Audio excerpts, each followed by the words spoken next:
You are listening to the Real Men Feel Show with your hosts Andy Grant and Appio Hunter. Real Men Feel is all about encouraging men to allow and express all of their emotions. Despite what you may have been taught, all emotions do serve you. Real Men Feel is committed to opening up discussions that most men aren't having, but you certainly don't need to be a man to join us. The Real Men Feel podcast is produced live every Tuesday at 8 p.m. Eastern for your growth and enjoyment. You can find more information about the Real Men Feel movement at realmenfeel.org. Come back often and feel free to add the podcast to your favorite RSS feed or subscribe on iTunes by visiting realmenfeel.org/iTunes. You can also follow us on Twitter at realmenfeel.org and at facebook.com/realmenfeelshow. All links mentioned in each episode are in the show notes found on the blog at realmenfeel.org. This is a weekly program, and your comments, feedback, and participation are welcome during the live show and anytime in the Facebook group, on Twitter, or at realmenfeel.org. Now, let's get into this week's show. Hello, and welcome to another edition of Real Men Feel. I am your host, Andy Grant. And we're very excited for today's show because we are continuing our flow of guests from Down Under. And we have a real first for Real Men Feel. For the first time, our guests are an actual married couple. So before we get to them, I need to introduce my beloved Real Men Feel partner, Appio Hunter. Hey, Andy. How's it going? Very good. So a lot of people think we're a couple, so I give it that introduction to. You might as well, right? Yeah. Absolutely. Confuse the masses, I say, right? Let's do that. I'm all for it. Cool. So as I said, today's guests are actually friends. I was introduced to them by last week's guest, Amanda Foy, and they are from Down Under, and they're both veterans. They actually met during military service. They're speakers, teachers, and creators of the Resilient Leaders Foundation, and really just a whole slew of programs I've discovered. But I'm very glad to have them here and welcome them, and Kirsty and James Greenshields. G'day. Thanks for having us, Andy. It's our pleasure. And Appio, of course. We're joined at the hip now. Yeah. Joined at the podcast. Now, Amanda turned me on to you guys, and James, I saw a couple videos of you. And as I mentioned, you're both Army veterans. You've both been in combat. You've both been through a lot of stuff. You're both, rugged Australian folk. And James, you really come off as the stereotypical man's man and a tough guy. But you also are just willing to lay it all out there. You wear your heart on your sleeve. I've seen you just speak so openly, authentically, and emotionally. And that's what gets my attention. So that's why you're here. So, why don't you tell us a little bit about kind of your background and how you came into this place of authentic leadership and speaking? Gosh, I grew up in a loving family with a dad as a priest who was a Vietnam veteran and a farmer, and chaplain to the army, to the police, and to our local country fire authority. Mum was a school teacher at the local school. I grew up on 2,000 acres that bordered the southern boundary of the largest military training area in our southern state called Victoria. And so as a young guy, I was introduced to a wide variety of people, but a heavy military influence of people coming out of Vietnam. That spent a lot of time helping these people. Unbeknownst to me at the time, he suffered from post-traumatic stress because of his service over in Vietnam and came back and had a series of depressive episodes afterwards. I went to boarding school as a young teenager. I really had to learn to defend myself, made a lot of decisions about my own self-confidence, my own self-esteem, my own self-worth. And then straight out of boarding school, I joined the military, funnily enough.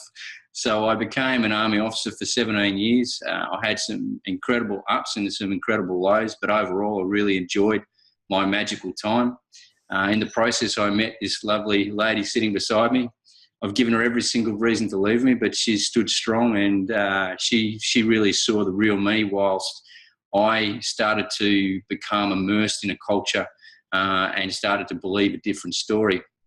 I was given an incredible honour in 2006 and 7 of leading over 100 soldiers, Australian soldiers, into Iraq, where we actually were based alongside Americans in the southern province called Al Mathana and at a Talil Air Force Base. And during that time, I learned an incredible amount about how people operate under very duress, or a lot of duress and a lot of hardship, but particularly about how I was as a person, as a leader.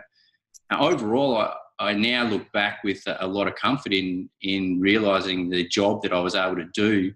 But at the same time, again, I was making decisions about myself. 23rd of April 2007, my life totally changed when I was hit by a roadside bomb.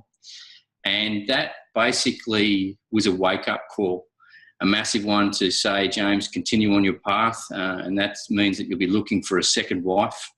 And I already liked the one I had. But so I had to wake up and understand my priorities in life. I chose at a subconscious level to develop post-traumatic stress disorder. And depression followed very soon after that. I didn't know what emotions were. I thought they were basically full, fired up, pissed off, shattered and numb. And they're not emotions, and they don't really help a person understand themselves nor the messages that emotions carry us. So I had to go through that journey, and on the other side, when I chose to recover, I found light. I found light inside myself. I found my true purpose and fire, and it's driven me ever since to help young people understand themselves more at a younger age, and help older people understand that you can actually move through the mud. There is hope out there. There is actually light, and all it is it comes from within. It doesn't come from without. I thought other people had to heal me. No one healed me. I healed myself with some amazing support by some incredible people around me, and this lady sitting with me would be the biggest person that was there for me. And in my 25 years of leadership, she's the lady that the person I've learnt most about leadership off. So yeah, and now I suppose the biggest things I've ever done in my life were taking part in rebuilding my part of our relationship, and also rebuilding my connection and relationship with my two daughters, Abby, 11, and Penny, who's 8. Oh, wonderful. Now that you've told that story, curious to hear yours, Kirsty. My story started quite early for me. I used to say that I found that I achieved a lot of things in a short time. That James had a literal bomb that occurred for him, but for me it was I had quite a few things happen from the time I was about 16 years of age that really helped me to reconnect with my body, and they were asking me to listen to what was going on for me. So when I was 16, I was running a lot. I did a lot of athletics at school, and I came down with glandular fever, and that to me was a huge thing because I never used to get sick, and I was put out for 6 weeks. When I was 22, I got married to a man that I say I never actually agreed to marry, because when he asked me to marry him, I never actually said yes. And being a typical people pleaser, I just then got caught up in the avalanche of activities and organising a wedding. And I remember walking, and I share it because I wrote a book about our whole experiences in our relationship, and I share in the book that I was walking down the aisle, and I felt almost like a robot that day that I was walking down the aisle, because there was no feeling, there was no connection in me, and everything was just happening robotically. And I was asking myself, what am I doing here? Needless to say, that marriage didn't last very long, and I caused a lot of chaos along the way, and that really a broken leg as a result of jumping out of a plane with a parachute, obviously. Luckily. Unfortunately, yes. Sent me into a spiral of depression, and was a catalyst for me to essentially run away from that marriage. And there were a lot of things that I owned after that, but not necessarily 100%. And as a result, I went to the Army Recruit Training Centre at Kapika, which is where I met James. And then we became really great mates. And so that's how we started our relationship, which is essentially, as he said, we've been able to withstand the storms of what's gone on for us over the years. And I believe that a really strong reason for that is because we were such great mates before we even went into relationship with each other. Mm-hmm. So for me, I actually, 3 years later after the marriage breakdown, I was diagnosed with depression. And I saw a psychiatrist, and I went down that path of taking antidepressants, and that only lasted 3 months because I had allowed myself to reconnect with my body, and I realized that these weren't helping me. They were actually making it worse for me. So I decided that I was going to take myself off the antidepressants and I was going to find a new way. As a result, I decided that I wanted to become a naturopath, and not long after that I left the army and studied naturopathy, and that's the path that took me. Over the years, whilst James was in Iraq fighting a war, I was learning about vibrational medicine, and I was learning all that woo-woo stuff that about energy and how our body can actually heal itself through belief and through allowing ourselves to access higher vibrational levels. So he came home and essentially came home to a new woman, but I also knew that the day that he was hit by the bomb, we were beginning a new relationship. And when we met for the first time, when he came home, it was a blank canvas. And we were two people that had never met each other before because he'd changed and I'd changed. And that allowed me to be able to have the compassion I needed to hold the space for him, which was something that I wasn't perfect at, believe me, but it allowed me the ability to be able to hold the space for him and to learn more and more about how important it was to hold the space for him to be able to heal his wounds that we couldn't see. Cool. So even in this time of physical separation, you really both had your moments of transformation to then kind of allow you to meet newly again. Yeah. I constantly say the worst day in Iraq for me was not when I was hit by the roadside bomb. It was 2 months into my tour when we just had an operational pause. So the tempo had slowed for a day. And I woke up one morning and I felt this, like my stomach was just being torn in two, and I didn't understand. And I had all this sadness in me about an incident that had happened 2 days before I left. And I was in the kitchen at our house in Darwin, and I'd just got home from work. It was late. Kirsty had a beautiful meal prepared with candles there, and Abby was 10 months old, and she got it ready for me just to put her to bed. And I'd got a phone call 5 minutes before coming home from a mate who asked me if he was in town for the night and said, come out for a beer. And I said yes. So I get home and I say, listen, I'm going to go out for a beer. And Kirsty says, please don't. In my mind, she was putting the guilt trip on me. And I used the term, I'm just about to go to a war zone. I may not see him again. And if you think about that, that just gives you, it's how detached I had become from that which was most important to me. And why I detached was because I was actually internally so scared that I wouldn't see that again. So better that I'm emotionally separated from Kirsty and Abby in case I don't see them again, otherwise I'll have to grieve. And so the grieving process had actually started already unbeknownst to me. So we had a massive argument in the kitchen, and Kirsty did something that she hadn't done before, hasn't done since, and that smacked me right across the face. And I looked down at her through my eyes. Luckily, didn't say it, but I thought, how could you hit me? I'm the one going to the war zone. When I woke up 2 months into that tour, I saw our relationship through her eyes, and I saw how much I had contributed to that incident.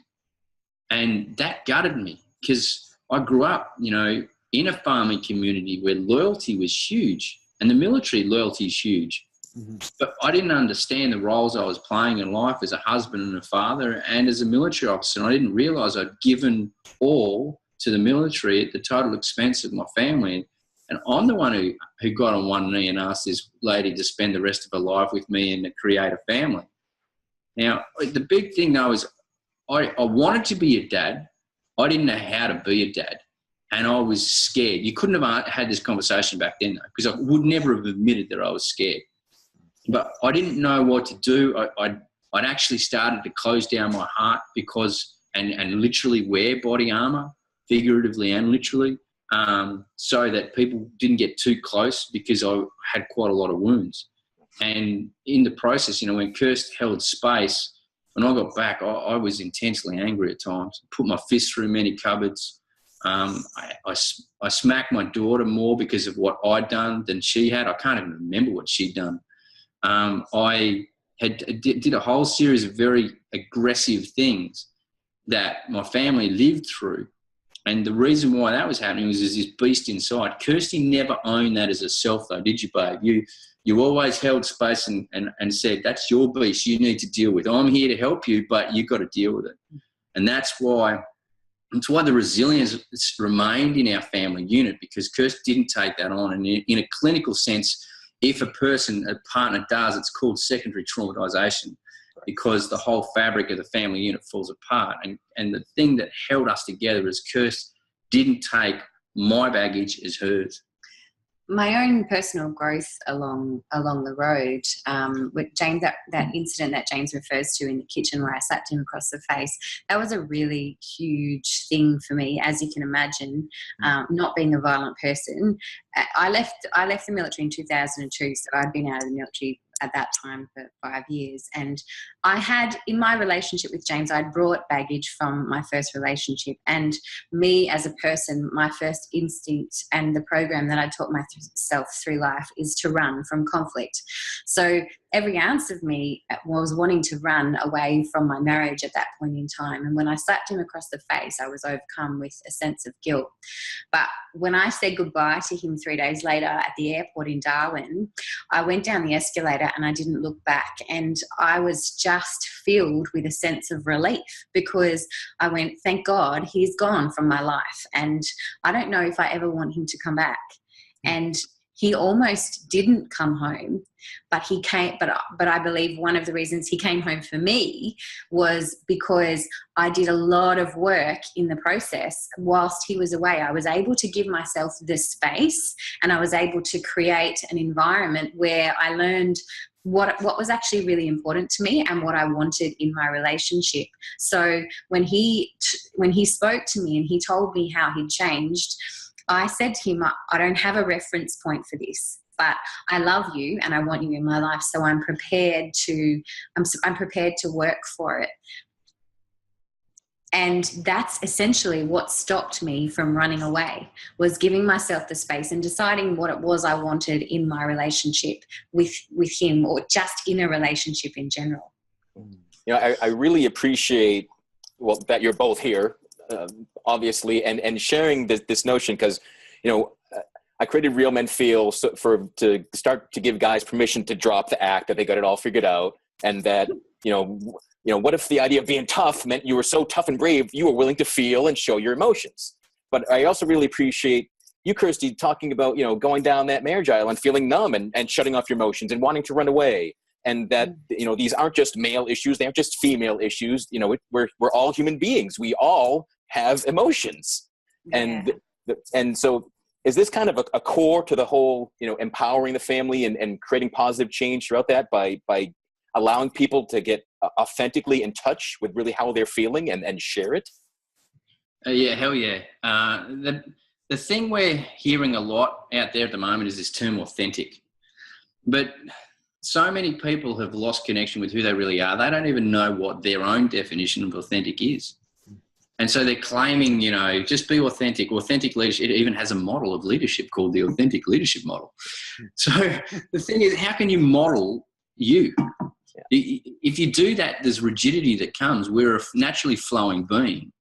So, you know, we've moved away from the term authentic to the term simply real, because, you know, who are we, and own every part of you. We've got a human experience. Anger is not a negative emotion. Matter of fact, none of the supposed negative emotions are anger, sadness, shame, fear, or guilt. They all have a message. They're all rich with a message. If we close down on them, we're closing down on a natural radar into the environment we're operating in that's trying to tell us messages. Anger is simply telling us that our personal boundaries have been violated or our expectations of the world aren't being met.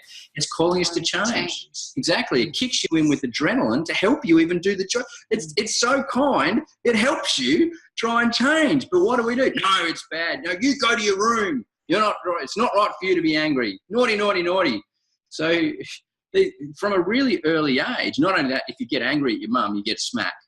Or a lot of people, if they choose that type of discipline, I remember that's what in my family, when I grew up, Dad was a disciplinarian. And sometimes he wouldn't be home. A lot of the time he wasn't home. He was out helping other people or out on the property. And so if I did something wrong, wait until your father gets home. And it would kick this whole period of waiting and this whole stewing inside me, waiting for the punishment to come. So I had a massive issue inside about actions that I took and the responsibility for that, because I feared taking responsibility because of this long, prolonged period. I would expect a punishment to come because I had done something negative. And I didn't understand these emotions. I didn't understand this thing of fear and what fear was all about. I thought fear was a red light. It's not. It's an amber light saying, hey, dude, just wait up a bit. You know, you might be going to do something in a bit too much of a rush. All your senses need to come alive for you actually to survive and thrive in this environment. And it's a natural tendency for us as humans to want to run away from fear because we have the fear because we perceive that a situation as painful. So if we don't allow ourselves to feel these so-called negative emotions, what happens is we get stuck in the fear. So the fear takes over rather than allowing ourselves to feel the guilt or the anger or the sadness or the shame, and then we get stuck in fear. And if we get stuck in fear as adults and as parents, then that's what our children are seeing. So we're trying to stop our children from having these experiences because we think it's going to be painful. And when we're looking at empowering the family unit, what we're saying is we need to allow ourselves and our children to have these experiences that we perceive to be painful so that they can learn from them, because how else do we learn as humans? Life doesn't have to be painful and life doesn't have to be suffering. But the way that we learn that is by actually going through the experience in the first place, not running away from it. You know, funny, so much of what you've been saying just has resonated with me on so many levels about particularly the bit about fear and wanting things for our children and wanting them not to experience certain things, as well as all of the emotions, especially the ones that we assign those labels to as being the bad emotions. This seems to have been the theme for me this week, because one of the things I talk about and work with a lot are the principles of joy. The fourth principle of joy, as I see it, is every emotion that we feel is an expression of the totality of our existence. Yeah. So when we allow all of them to flow and we embrace every single emotion that we experience, as you said, James, it is pointing us back in the direction of that joyful, naturally joyful center. And, you know, the conversation with the children about the fear, the everything that we experience that we don't want them to experience. I remember having a conversation one time with a very dear friend of mine when I was talking about, because I never had kids of my own, but I had two stepsons, and now they're starting their own families. And so when my first grandchild was born, I was talking about how much I would love to see so many wonderful things for my grandson. She stopped me and said, what you want for him is completely irrelevant. What he wants for himself is the most important thing. I'm like, yes. Yeah. That's right. So you were bringing up so much from my own life that has resonated on so many different levels. And what a beautiful way of sharing that. So that's just my way of saying thank you so much for sharing that so eloquently and so beautifully. Thank you. And so what are some of the specific ways that you are helping communities change by starting with the family? What are some of the messages you share or the programs that you have? Well, we go back and we use the term the warrior in a lot of our work, and it's the archetypal warrior. There's so much misunderstanding about what the warrior is. I needed to go to a war zone to work out what a true warrior really is. And you know, I charged off to a war zone realistically as a hero, wanting external recognition and validation for me. And one of the reasons why I disconnected from Kirsty was, at a deep level, I didn't believe I had what it took to lead soldiers in war, in combat, and bring them all home. So what happened is that because of that belief, the behaviour that came out was that I became incredibly dedicated to work. I'd turn up before sunrise and I'd go home after sundown. And like some of my soldiers, my senior soldiers, said to me, boss, why you send us home to our families? You say, go and take your wife out for coffee. You're going to, you know, she's not going to be here very soon because you're going to be in a war zone. Yet you're here to last life. There's an incongruence here in your behaviour. And I just said to him, it's all good. I'm doing exactly what needs to happen. I had excuse for that. What was really going on was that belief that dedication equaled competence, which we all know it doesn't. But that was the behaviour because of this deep-seated belief. And that was torturing my family. I coupled with the fact that I was emotionally disconnecting from my family because of a fear of loss, then all that was just a cauldron. And realistically, the person I was disconnecting from, I should say, was myself. And so I developed, I was a very, very competent military officer. I left the military on the cusp of the promotion to lieutenant colonel on the next level. I'd done my promotion course and excelled at that. But at the same time, I realised if I went down that path, I would continue to be disconnected from myself. I needed to go and literally find myself. So our programs, we talk about the warrior, but everything comes back to helping people understand themselves. And basically, I suppose the first question we ever ask anyone is, who are you?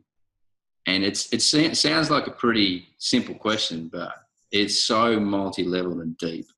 And I don't know how many times I've asked myself that question, and I just get a richer and richer answer the more I do.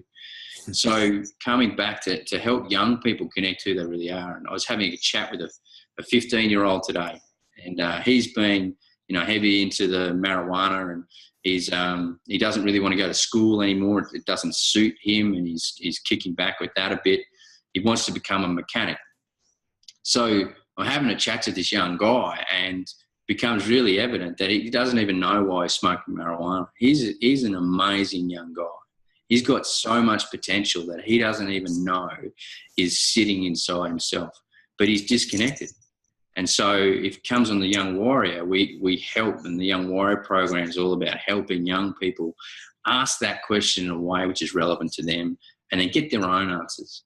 Because we've realised that my answers are my answers, Kirsty's are Kirsty's. We need to help people ask the right questions of themselves and find out how to find their own answers. And then that's how we can nurture true adults instead of, or grown-ups, I should say, instead of, adults. There's a lot of young people at the moment in Australian society, and I'm pretty sure it's the same in America, craving elders, craving grown-ups. In their mind, there's a lot of adults walking the street. I just want a true adult that I can connect with and I can respect, and go back to those tenets of respect, of trust, of true discipline, which is not imposed. True discipline comes from love within, and that love inspires the priority of things and the respect of things, so that discipline is realistically, it's an output. It's a behavioural tendency based on this code within ourselves, and that code, if we break, shame will come along to tell us, hey, dude, James, wait up a minute, brother. That's a red light, man. If you keep going down that road, you are going to break your moral code. And that's shame comes along and slaps me in the face and tells me to get back on my moral code. So I love shame now, and I want to embrace it if I feel it, instead of doing it, because it is a social emotion. It tends for us to cover ourselves and not want to be open. So all our programs are aligned with that. And Kirsty runs some brilliant stuff with women, particularly. The Young Warrior Project tends to be one of our favourites, because we feel invested in the sustainable future of humanity, because we've got 2 young girls. So we love the Young Warrior Project, and it's been something that's developed over the years. When we sat down in 2009 and we decided, right, this is what we want to create. It was to give young people the skills, resources and structures they need to create a more sustainable humanity and contribute to a better planet. And so what we did then was we went, okay, well, how can we continue to do this every day? As you guys know, when we're setting goals, we need to be able to find every day how we're doing that. So we started with our own family unit, and we started listening to our children more and involving them in family communications, in family conversations. And our decisions are always spoken about at a family level. We tell the kids that we will make a decision, and we will make a strong, firm decision, but we will always use their input. So I suppose use an example. This house we're going to move to on Tuesday. How did this house manifest? We sat down, and it's been a process of unfolding for us, because a few things were supposed to happen and didn't happen, and so we needed to get even clearer. We sat down as a family and we talked about all the things that we want to create for our new home, and everybody had their input. And as it was over that process, now next week we move into that into that home. Now, we haven't been in a home now since October last year because we were traveling with the Put Your Hand Up, which is a community initiative.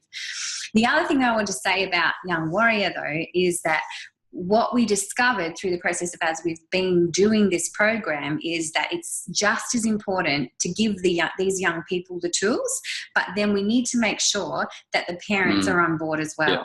So because if we teach these young people these initiatives and we give them these tools, and then they go back into an environment that's not supportive, they just regress. It's regressive learning. So every single young person who comes on one of our programs, their parents must also come for a half-day workshop as well and learn about what it is that the young people have been learning about, so that they can go home and they've got a lexicon that is common amongst them. I suppose the other thing is we both interviewed the parents beforehand, and I've said no to quite a few young people coming on the program for two reasons. Firstly, the parents will say, please, can you just fix my son or my daughter? And we'll just turn around and say, well, firstly, they're not broken. So, and then I'll ask a series of questions about understanding their family environment. And it'll become very evident very quickly that the adults in the family possibly are of a less maturity than the actual young child needs. So I've had a number of dads say, can you mentor my son? And my point to them is, well, how about we get you in a position where I don't need to mentor your son, you can do that yourself, and then engage your community around so that the young son not only has that great connected relationship with my father through the teenage years, really pivotal, needed relationship in the teenage years, but also you've set up an environment in your local community where you've got well-rounded, emotionally literate, pure men that your son can learn off from other people as well. So our big thing and theme is we believe every single problem on the globe currently can be solved at a community level in a global context. But so much in Australia, and I know because of the way your country was birthed, you're slightly different in certain places. Actually, I think you're closer to what needs to happen than some places in Australia. Australia believe the government have the answers, and that we must turn to the government. No, stop. That's very disempowering. It starts within the community, and the community are a bunch of individuals who can stand together from a common need, a common purpose, and build these systems within our community. So a lot of what the Resilient Leaders Foundation does is goes into community to re-establish elders in the community to help empower people to run programs for youth, but not only youth, but for adults who have gone missing as well. Mm-hmm. And that's the whole part is that a community, say, in Orlando is going to be very different to a community in New York, which is going to be very different to Fort Leavenworth. You know, everyone needs their own specific program, and the people who know the need best are the people themselves. So it's about empowering the young leaders to step up. Doesn't matter age. An elder is not virtue by age. It's virtue of wisdom, and wisdom is lived knowledge or lived experience. So that's a long answer. That's the long answer. That's a beautiful, powerful answer. So the Young Warrior Project you have is for boys and girls? We're just about to run our first co-ed Young Warrior. We started off with just boys. We're about to run our first co-ed Young Warrior in 2 weeks. Yep. For a school on the Sunshine Coast, which we're all really excited about because our eldest daughter Abby gets to participate, which she's pretty happy about. And the young women's program will be rolled out over the next couple of years. It was important for us to get facilitators who were able to do the work, because otherwise it just would have become unsustainable for us. So we needed to take it step by step. All right. So this isn't just you leading these all the time. You've got facilitators, you've got people trained. Yeah. Great. We're all about giving the stuff to the community. So in Australia currently we've got 4 major communities engaged in what we call the Community Empowerment Project, which is training up people within those communities to run these programs. And then what happens is we create a movement of like-minded people who are a resource for everyone. It's a network. And we've also, Kirsty mentioned the Put Your Hand Up campaign, which is this T-shirt, by the way. Put your hand up. There you go. And that's all about, and you would see in my videos, Andy, that I have a call to action at the end, which is for men, but I say men, and women know this as well. The issues aren't just gender specific. But put your hand up if you need help. and you don't have the answers, if you feel stuck, if you feel hollow, if you feel disconnected, just put your hand up. And what will happen is the right person will come if you allow them to. So we've done that. We went around around Australia, literally right around Australia, running these programs last year, and it really fell out that the communities we have were a lot of people. What we do is we get not only participants who wanted to find out the knowledge, we get people, healers, practitioners of all different modalities, from psychotherapy through to Reiki, all in the room from their local community, so that when people put their hand up, they go, right, well, talk to Michael. He runs something on Tuesday night. If you resonate with him, go to his stuff, or talk to Angela. She does something on weekends. Go on, whoever you resonate with, go and connect with. So we're all about community building and connection. Yeah. So that flows right through. And connection and choices and resiliency, getting away from victimhood. No, you're not broken, so you don't need anyone else to fix you. Yeah. Yeah.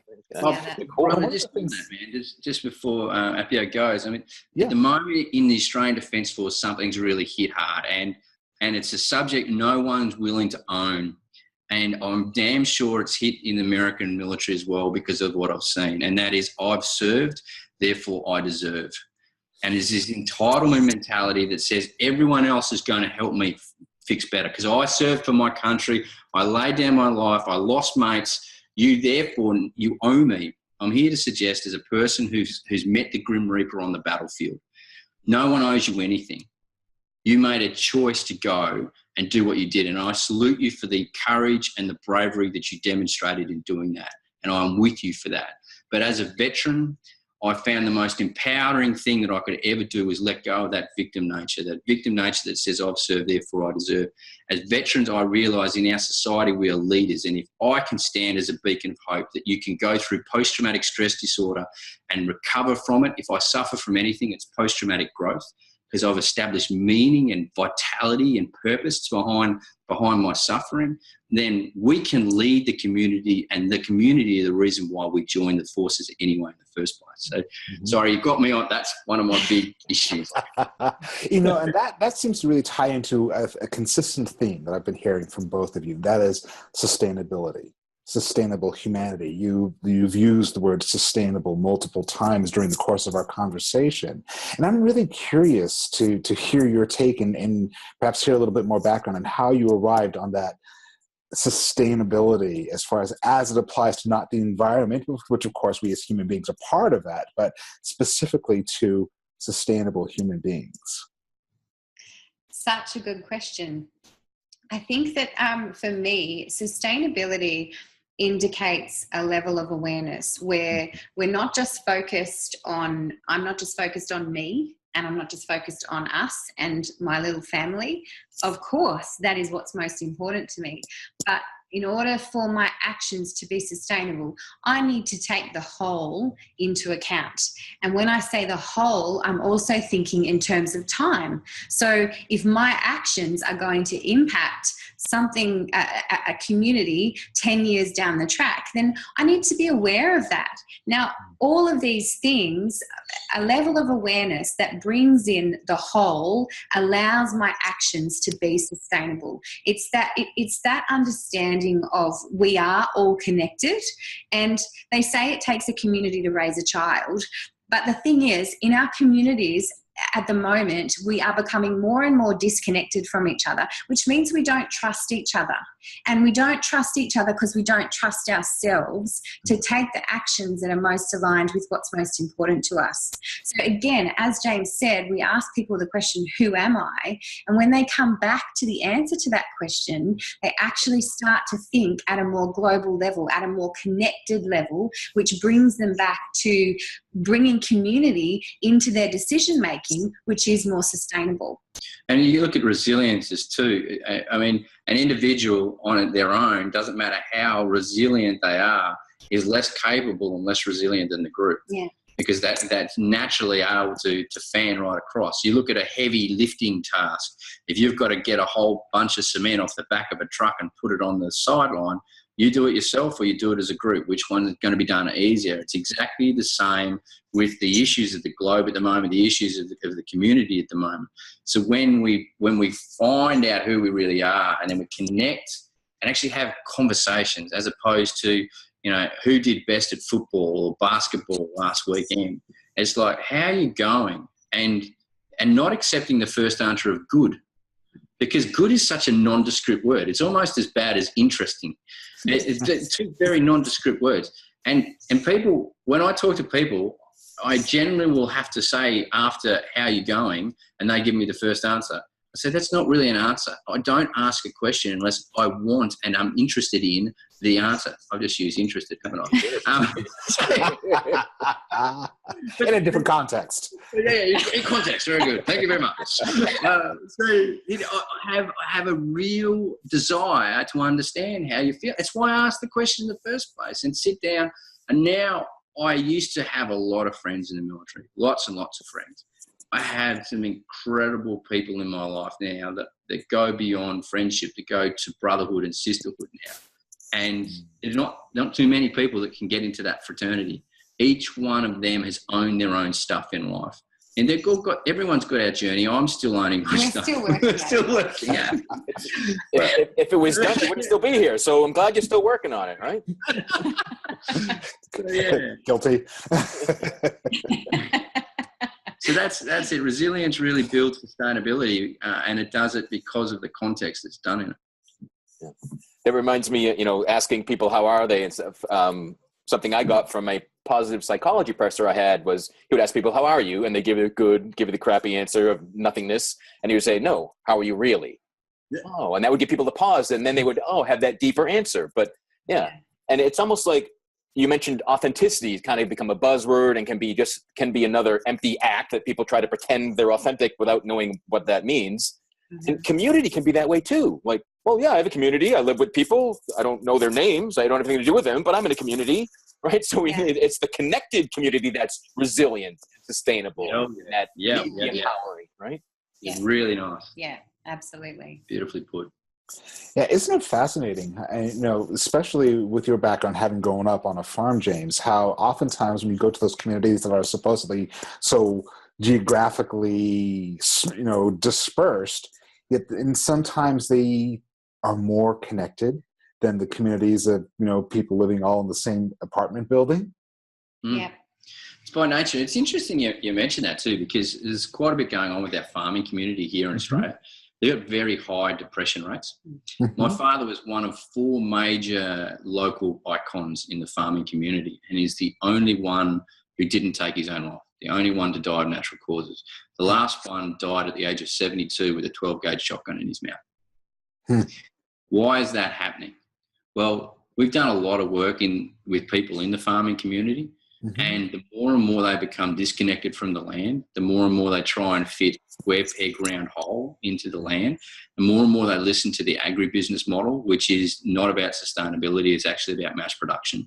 The more they know they have to smash the land with certain fertilizers, etc., to attempt to get a certain level of produce. But it's been shown that actually decreases the richness of the land and the vitality of it. Therefore, you're getting 1, less nutrients in the food you're producing, and 2, your crop isn't actually as good, so you need to produce more.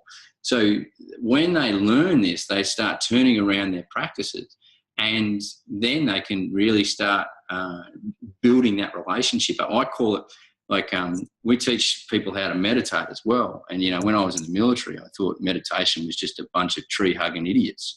And now I teach it. I think that's a little bit funny. But, so you're hugging a lot of trees now. I can hug the trees, man. The trees are cool. But the thing is, although I don't wear a tea cozy or don't necessarily have long hair, but it doesn't matter who you are. The thing is, I teach the farmers quite often to do what I call the gladiator.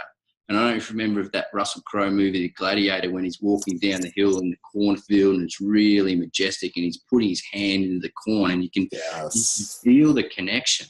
That's right. Yeah, exactly. Mm-hmm. And that with farmers, one farmer realised that he had 9,000 acres. He was cropping 70% of that. He's now reduced that to 30% crop and changing the rest of the modalities around and how he crops. Why? Because he went out and he started to listen to the signs that nature was presenting to him.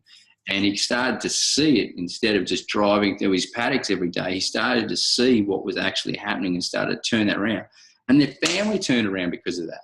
Their relationships with his partner turned around, and his kids has turned around as well. So everything by nature, you talk about joy, that came back into that community.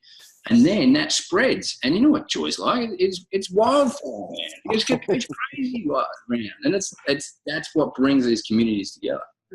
Yeah, indeed. So again, it pulls us back to that connectedness, being aware, being, paying attention to the signs and the signals that come to us, not just from the land, but from the people around us as well. Yeah. And it really makes sense. The land is centered and connected at all times. So you're helping people get in touch and recognize that again, right? Remember what they probably already learned and then they forgot as they grew up. Yeah, exactly. That's why a lot of our classrooms are around campfires when we're out in the middle of the bush. No technology. Like when young people and men come on my programs, I say, there's a box, put all your mobile phones and technology in it. And some of them go, ah! And it's like one of those movies where you've just got that guy who's just come in and he's being told to unload his guns, and he's pulling out guns from all these different parts of himself, or they're pulling out the iPad, the iPod Nano, and the phone. And it's like, dude, how much technology are you walking around with now?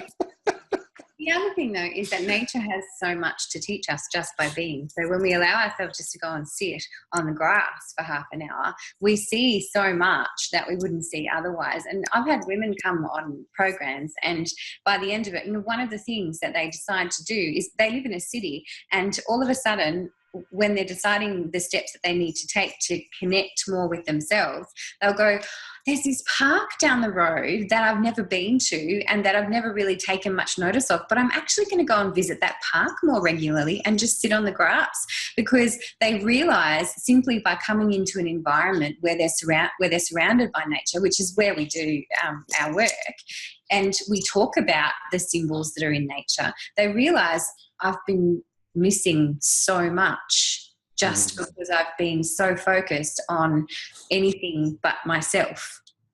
Yeah, if you're focused on all your electronics and devices, you're not really living. Yes. Right? Yeah. The big point I'm making, I don't know how this will go down in America, but a gun has never killed anyone. It's what's done with the gun. Its technology has never killed anyone. It's how technology is utilised. So I had an amazing chat with a very smart man, probably 10 brains in his one head, that he'd engage, in a conversation intermittently. So the conversation went well. He owns his own university. He's on a number of boards of NASA. He's currently investigating artificial intelligence that doesn't only look after driving a car, but has accident reduction, where it makes a moral choice to not only, it might not avoid the accident, it might cause the car to have the accident, which would save the school bus of 23 people that's coming on. I said, mate, I won't buy your technology. Sorry, brother, I'm not going to get into a car which is going to kill me. But I asked him this question. I said, we've talked to a 14-year-old who went 3 layers down in the web, into what do you call it, the dark or the deep web or whatever it is. And he could show us at the age of 14 how to get whatever we wanted. And no one could track him. If they broke through the firewall, he'd be overseas somewhere, blah, blah, blah.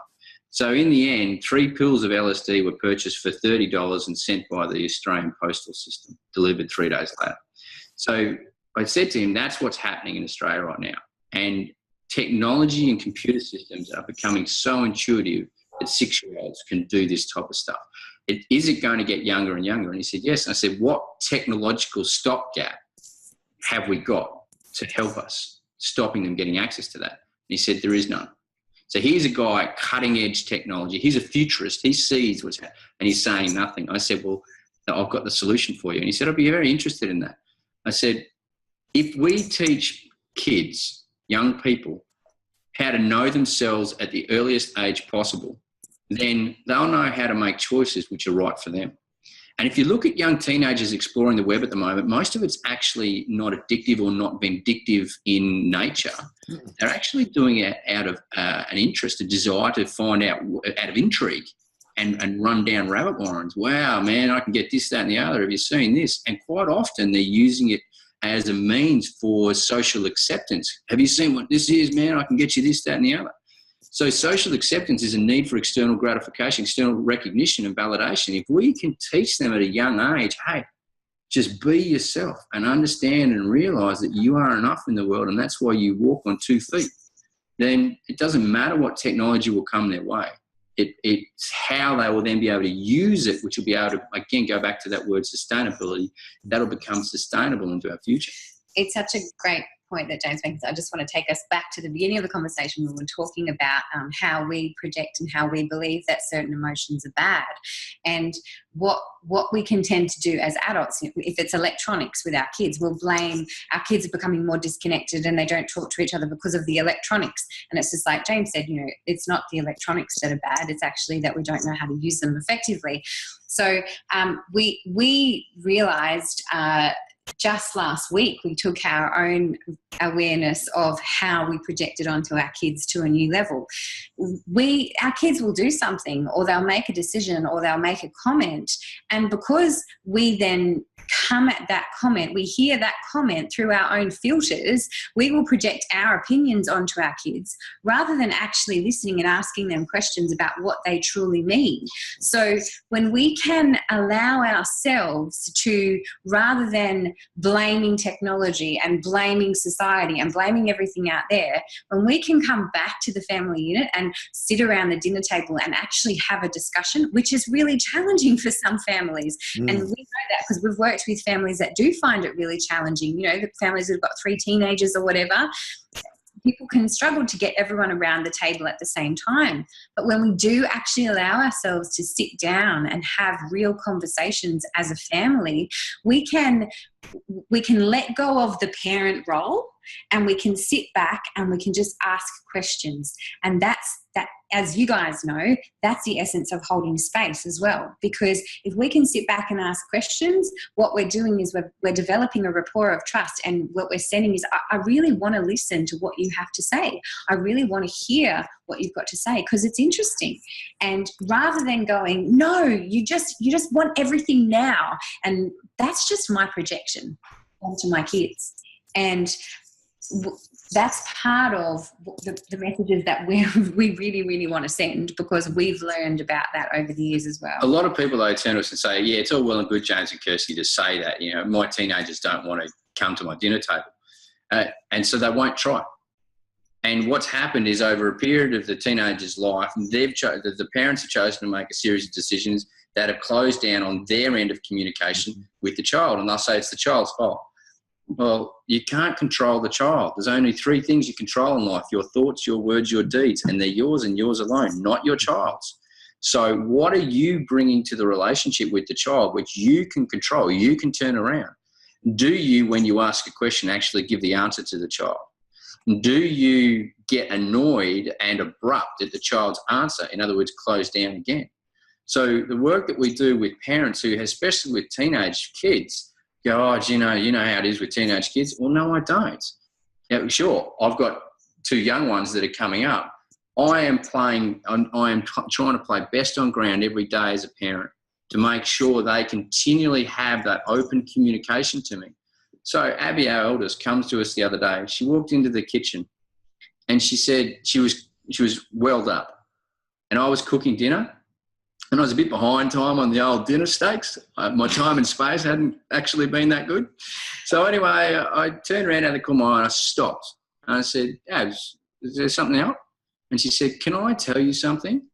Now, I could have turned around and said, after dinner, how about I get dinner ready and it's right. What's more important, the dinner or my child? So I said, no, yeah, cool. Come, and I took her out of the kitchen and I sat her on my lap. And I said, tell me about it, Abs. She told me 5 things. 1, 2, 3, 4, 5.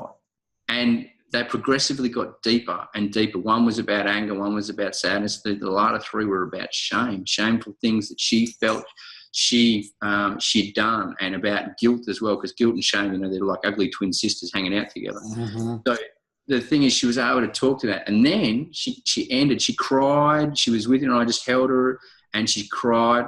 And at the end of it, she goes, now there's one last thing I want to tell you, Dad, but I don't want to tell you just yet. I want you and Mum to be there with me. And I said, yep, cool. You just let us know when you're ready. And I asked her how she was. I didn't ask the questions that I asked were about getting a better understanding of what she was saying. If I didn't understand what she was saying, I'd ask a question of clarification, an open question of clarification. Anyway, the next night, Kirsty and I are sitting out on the back deck, having a glass of wine, sunset's going down over the hills, beautiful evening. Abby comes in and places herself, weaves away between the two of us and plonks a butt down on the step. And she goes, can I talk to you? And so Kirsty and I said, of course. She told us the most incredible sexual shame story that I've been witness to from an 11-year-old. She wasn't 11, 10 then. But the way she owned it, like I was in tears, literally was in tears about how she was saying, I've done this and blah, blah, I feel really guilty. I was in tears because of the courage that she was demonstrating in front of the two of us. Mm-hmm. Anyway, we talked about it. There was tears all around, actually. And then Kirsty asked a brilliant question. So she says, what did you take away? What can you take away from this discussion? And Ab said that I can tell you anything. At 10, and as a bloke who used to cut my children down with anger, to have my daughter turn to me and say that, it's like it's a gift from the heavens. And I know it only came because I was ready and willing to do the internal work to get myself in a position where my daughter trusts me enough to do that. And that's what we suggest to people is just because you believe you're not a good father or a good parent right now, the first step is going into the emotion and cleansing it and coming to a point of forgiveness. To then when you can work out strategies, open strategies to re-engage with your kids again, noting that you're not actually in control of the outcome. Mm-hmm. The outcome is very much dependent on them wanting to re-engage you, and you have to be comfortable with that. Don't get angry that they turn around and put their hand up at you and say, get out of town. But don't accept that as a kickback of love. Just love them anyway. And when you allow yourself to be connected as a human, you will take the steps that you need to take to know that you are doing enough as a parent, so that the child, when they become an adult or an older child, a young person, well, they're all young people, but when they get older, they are going to make the decisions that are best for them and that are right for them, and letting go of the outcome. Because we say it to our kids, we can't control whether you decide you're going to take drugs when you get older. What we can control, though, is to show you a better way, or to help you understand why, and to know that what we have done as a parent, as a human, is enough. Andy, mate, when we talked to you the other day, we were in a park in a place called Mawulambar, and we went and grabbed a bit of lunch to sit down, and we sat down, and about 10 minutes after closing down from you, there was an incident that occurred in the park. There was some screaming, and it was really high-pitched, and someone came yelling out, a young girl came yelling out, he's killed himself. And a quick perusal of the situation, we were able to establish quite quickly that drugs were involved, that, there's a lot of hyperhysteria, ungrounded hysteria, which actually demonstrated the fact that they weren't actually connected to the emotion. The emotion was just rattling them. Mm-hmm. And a lot of people will take their kids and say, come on, kids, let's move on. We sat there and blessed at the fact that there was a beautiful lesson for our children. Mm-hmm. Our children can see what happens when you lose track of who you really are and you become disconnected. And our children are now so emotionally literate. We started asking them questions about how those people were feeling, and they could tune in and they could give some incredibly articulate, emotionally literate answers. It's another thing. We don't believe in emotional intelligence, although I love Daniel Goldman. I think he's an amazing guy, and same with Selva and all the rest of them. But we believe intelligence lives up here.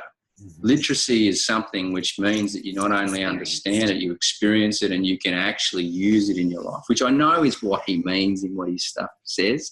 And then, he's amazing at the work. We take the next step, which is bring the words to emotional literacy, and emotional intimacy is the space we deal in. Yeah. And do you find, is there an ideal age to start being this open with young people, or can someone be too young? What do you think?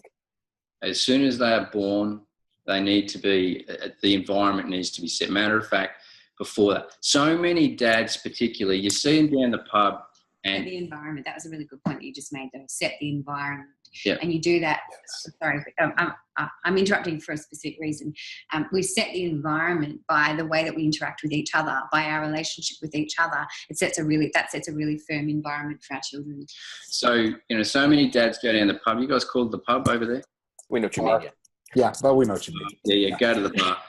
And you hear them at the bar and they talk about their missus and they use some quite disparaging comments, such as, I'm out for a beer, I allowed this beer and then I got to get home. And, I've been in a bar actually in Washington, D.C., and I got chatting to a guy and he said exactly that. Mind you, he was feeling really guilty because he had to get back on the train to go to a Bible study class. He was having a few beers before that. I said, what's your relationship with God like, mate? Anyway, but and they make these disparaging comments. And a lot of the time, especially us men, feel when the families come along, we feel encroached upon our freedom. Our wings have been clipped. And when a male feels that his wings have been clipped, he'll immediately go into a series of behaviours, close down, exactly right. He'll close down, but he'll go into behaviours which are pushing back at that. Some people call it aversion to authority and other things, but it's a pushback because he feels his freedom has been clipped. So the thing is, going and understand, the environment starts before you've decided to have children. The environment says, right, I'm just about to enter a new phase of my life. I've got to reevaluate what I really stand for and what are really important or I value in my life so that I understand, okay, before I'm having kids, I need personal time. We've worked out a relationship now. We have us time and then I have a bit of personal time. When the kids come along, the personal time evaporates. But the thing is, right, as a team, I really evaluate my personal time. How can I set up so that we can have personal time, go out and blossom, come back, and then as a small community, a micro community called a family, we can look after each other and we can nurture each other and know what each other values and how to weave that together. And that dissolves resentment right there. And it sets up the openness to be able to be emotionally literate and talk about emotions. When your kids are 3, they have already programmed so much about how they will be as an adult. And also talk about consequences. So I remember when Abby, our eldest, was 5 and something was happening in the kitchen and someone close to us was in the house and she was watching what was going on. And I was talking to Abby about she'd done something and I said, well, have a look at what's happened. And I talked her through the actions and the consequences of the actions and what had occurred for her. She wasn't happy about it, but I didn't mollycoddle her and I didn't do any of that. I just allowed her to experience the consequences. And this person said to me, she's 5. And I said, exactly, she's 5. If she can get this at 5, imagine what she's going to be like when she's 25. When we feel judged, we'll close down. So as setting the environment, non-judgmental environment and nurturing environment, compassionate environment is really important. And when you don't judge a child, they'll tell you some amazing things. And that ability to share is really huge. If you're judging another, you're actually judging yourself. And so that person can be a beautiful gift for you. We use this term, the mirror, because you look into that person and go, what currently am I judging in you that I don't like about myself? And that actually, because you control those 3 things, thoughts, words, and deeds, it gives you a beautiful place to start. That's what we call, when the warriors speak, going in and fighting a demon. You're letting that one go. And I saw a beautiful movie the other day, Doctor Strange, where the ancient one turns around and says, we never lose our demons, we transcend them. And I thought that is a beautiful articulation of the inner growth journey. Yeah. So it's similar to, there are no negative emotions. Right. So it's not about dispelling a demon or getting rid of it. No, it's transcending it, building on that, standing on that. Right. Well, and again, as we come back to who we are as a person and as we reconnect, as we talked about, we know that we're setting the right environment for our kids because we're providing them the example that they need to be able to make the decisions that are right for them as they get older. Beautiful. Well, I love the environment you're setting. I love that you teach. You grow, your experience, your leadership is all by example. So what's the best way for people to get in touch with you and learn more about your programs? Probably the best way to go is onto Facebook, the old community, the Resilient Leaders Foundation. Go and like us on Facebook. And from there, you'll be able to see all the events we run. You'll be able to There's also a sign-up button there that you can download a free 30-page ebook that James and I have written about living resilient relationships. And we talk a lot about emotions in there and guilt and shame and how to interact with each other in a family unit. All right, talking about emotions, imagine that. Jeez, that's. Can you imagine? Hey, it's all right because we'll lower our voice when we talk about emotions so that we can be deep boys, blokes. You have your jug of Miller while you're doing it. Cool. So I really appreciate your time. I appreciate the work that you're doing. I look forward to it expanding and you and taking over the world. You guys are great. Coming to visit you guys in the States. Yeah, Sweet. definitely. We'll get you on the Real Men Feel live tour. Awesome. Yeah. Cool. So thanks again, James and Kirsty. People visit the show now, so we'll put all the different ways that people can get in contact with you, the various Facebook sites and Twitter and Instagram. I've got all that information and help people get in touch with your programs and help people put their hands up. Right? Yeah. Awesome. Thanks so much, guys. Thanks, guys. Great to meet you. Right. Thank you. Real Men Feel will be live again next Tuesday, March 7th at 8 p.m. Eastern, when we'll be discussing internalized homophobia. And I have no idea where that will lead. I think it's going to be Appio and I daring to dig in. Well, yes, we will. So thank you to Appio for joining us. Thanks, James and Kirsty, again. And be well, everybody. Good night, folks. Thank you for listening to Real Men Feel. Until next time, visit realmenfeel.org, join the Real Men Feel group on Facebook, and share what you thought of this show. Please give this podcast a review on iTunes, Google Play, or wherever you are discovering Real Men Feel. Reach out to us at realmenfeel@gmail.com. Learn more about Andy Grant at theandygrant.com and Appio Hunter at appiohunter.com.